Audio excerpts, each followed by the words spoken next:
Being completely debt-free is one of the most popular financial goals in the world. It's also one of the most misunderstood. Smart, successful people disagree violently on this topic because the emotional comfort of owning everything outright clashes with the cold, hard math of building wealth. Both sides have a point, and both have consequences that can define your entire financial life. Where do you stand? By the end of this, you might have to reconsider.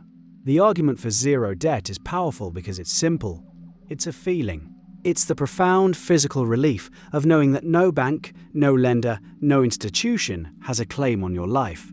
Imagine the day you make the final payment on your mortgage. The house is yours, fully.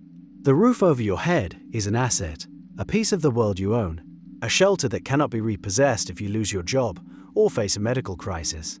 This isn't just a number on a spreadsheet reaching zero. It's a deep, primal sense of security. It's sleeping through the night without that low-grade hum of obligation in the back of your mind. For advocates of this path, debt is fragility. It's a vulnerability you willingly invite into your life. A mortgage, a car loan, even a business loan. Each one is a chain. Each payment is a service to a master. One unexpected turn, a layoff, a recession, an illness, and those chains tighten. The person with zero debt can weather a storm by drastically cutting their expenses. Their baseline survival cost is low. The person with multiple loans has a high fixed cost of survival that is merciless. They have to keep running on the treadmill just to stay in place. Being debt-free means you own your time. You can choose to downshift your career, take a sabbatical, or start a passion project with a safety net that leveraged individuals only dream of. The goal is resilience. A financial fortress with thick walls, built to withstand the chaos of the world. It's a strategy of defense, prioritizing survival and peace of mind above all else. That sounds convincing. It feels right. But there's a problem with the fortress. It has no engine. While you're safely inside its walls, the rest of the world is moving, and you might be falling behind. The other side of the debate sees debt differently. They see it as a tool, perhaps the most powerful wealth-building tool available to the average person. The key concept is leverage. Using other people's money to control assets far larger than what you could afford with your own cash. Let's make this concrete. Say you have $200,000 in savings. The zero debt advocate might use that to buy a $200,000 house outright. It's theirs, no mortgage, no interest. They might rent it out for, say, $1,500 a month. That's a solid, simple return. Now consider the leverage advocate. They take that same $200,000 and use it as a 25% down payment on 4 different houses, each worth $200,000. They now control $800,000 worth of real estate, 4 properties instead of 1. Of course, they also have $600,000 in mortgage debt. Their monthly costs are much higher. After paying the 4 mortgages, taxes, and insurance, their net cash flow might even be less than the single paid-off house, especially at first. A skeptic would look at this and see only risk and complexity. But the leverage advocate is playing a different game. If the property market appreciates by 5% in a year, the owner of the single paid-off house has made $10,000 in equity. Their $200,000 asset is now worth $210,000. The leverage advocate, however, also sees a 5% appreciation. But it's 5% of $800,000. They've made $40,000 in equity from the same initial capital and the same market movement. That's the power of leverage. It multiplies your exposure to the upside.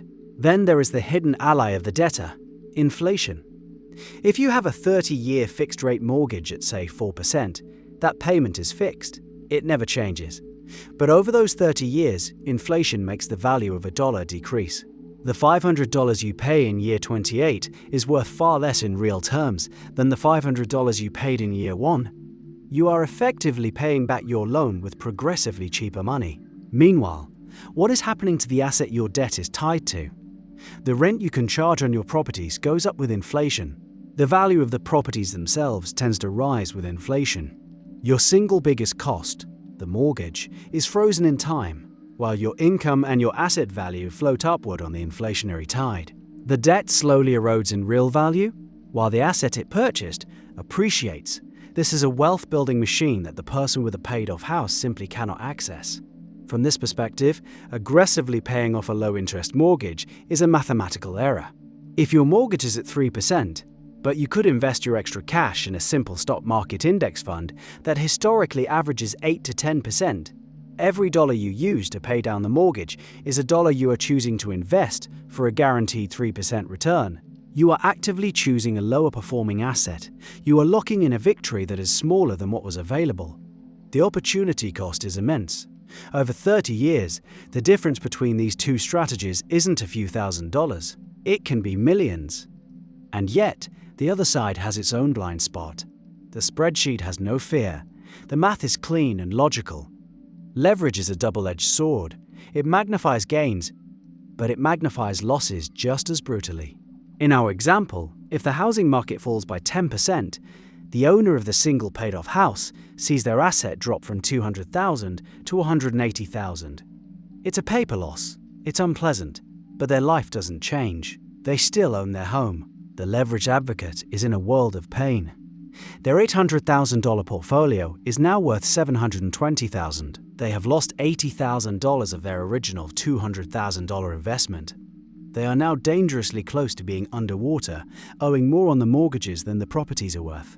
If they lose a tenant or face an unexpected repair, they might struggle to make the mortgage payments. This is how empires crumble. This is the story of 2008. This is why the debate is rarely about all debt. It's about the difference between productive debt and consumptive debt. Using a loan to buy an asset that can generate income or appreciate, like a rental property or a strategic business investment, is what we call good debt. Using a loan to buy something that loses value, like a car, a vacation, or designer clothes on a credit card, is bad debt. The proponents of leverage are almost exclusively talking about the former. The advocates for zero debt often fail to make this distinction, seeing all debt as a single monstrous enemy. The truth is more complicated than either side admits. The real risk is using debt to fund your lifestyle. The real opportunity is using it to fund your investments. But even with good debt, there is a variable that no financial model can fully capture. Your own personal risk tolerance. Your ability to sleep at night. The most mathematically optimal strategy on earth is useless if it causes you so much anxiety that you panic and sell at the worst possible moment. If seeing your portfolio drop makes you physically ill, a highly leveraged strategy will destroy your health long before it has a chance to build your wealth. The best financial plan is the one you can stick with through market booms and busts, without abandoning it in a moment of fear. Knowing your own psychological constitution is more important than knowing the exact historical return of the S&P 500. For some people, the peace of mind that comes from zero debt is the highest return of all, and no spreadsheet will ever convince them otherwise. They are buying security, and that is a valid purchase. Ultimately, this forces us to ask a more fundamental question: what is financial freedom? If you define it as having zero liabilities, then the path is clear. Pay off everything. Build your fortress. If, however, you define financial freedom as having enough passive income from your assets to cover your desired lifestyle, then the picture changes completely. In this definition, debt is simply a tool, a potentially dangerous but incredibly effective one to acquire those income-producing assets faster and on a grander scale. The goal isn't a zero on a loan statement. The goal is a positive number in your monthly cash flow column that exceeds your expenses. Freedom isn't the absence of obligation, it's the presence of choice. So what do you think? The debate comes down to a conflict of core values. Is financial freedom about security, or is it about growth? Is it about building a fortress to protect what you have, knowing it limits your potential expansion? Or is it about building a fleet of ships to explore new horizons, knowing a storm could sink them all? There is no single right answer, only a trade-off that each of us has to make. Where do you draw your line?